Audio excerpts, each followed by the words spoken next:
اعوذ باللہ من الشیطان الرجیم بسم اللہ الرحیم۔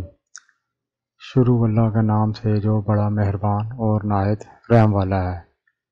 ناظرین، قصہ سنانے سے پہلے آپ سے گزارش ہے کہ جنہوں نے میرا چینل سبسکرائب نہیں کیا وہ اس کو سبسکرائب کر لیں اور بیل آئیکن پر کلک کر کے آل نوٹیفیکیشن پر کلک کر دیں تاکہ میری ہر نئی آنے والی ویڈیو نوٹیفیکیشن آپ کو پر وقت مل سکے۔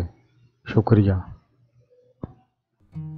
میدان احد میں جنگ جاری تھی اور لاشیں خاک و خون میں تڑپ رہی تھیں۔ عالم یہ تھا کہ بڑے بڑے جلیل القدر صحابی حملہ کی تواب نہ لا کر پیچھے ہٹ رہے تھے اور میدان خالی ہو رہا تھا۔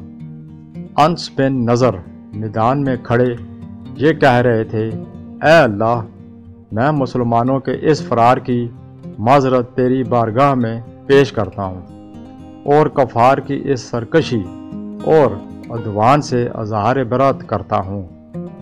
شمع ہاتھ میں تھی جسے لے کر آگے بڑھے۔ سامنے سعید بن معاذ رضی اللہ تعالیٰ عنہ ملے۔ بولے، اے سعید، دیکھو سامنے جنت ہے، رب کعبہ کی قسم مجھے احد کی طرف سے جنت کی خوشبو آ رہی ہے۔ سعید رضی اللہ تعالیٰ عنہ کہتے ہیں، میں تو یہ والہانہ گفتگو سن کر بے قرار ہو گیا۔ جس وقت پیغمبر اسلام صلی اللہ علیہ وآلہ وسلم کی شہادت کی غلط خبر صحابہ کرام رضوان اللہ اجمعین میں پہنچی تو سب کی ہمتیں چھوٹ گئی تھیں۔ بڑے بڑے کبار صحابی تلواریں پھینک کر بیٹھ گئے۔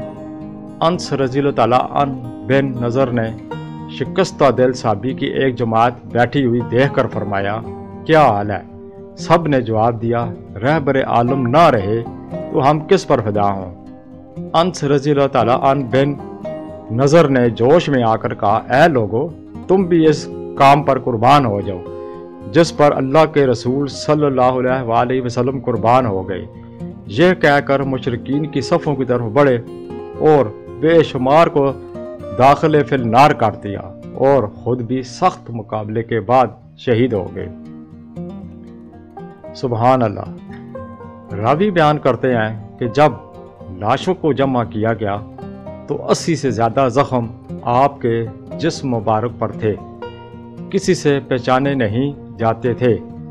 ہمشیرہ نے انگلیوں کے پوروں سے شناخت کیا کہ یہ میرے بھائی کی لاش ہے، رضی اللہ تعالیٰ عنہ۔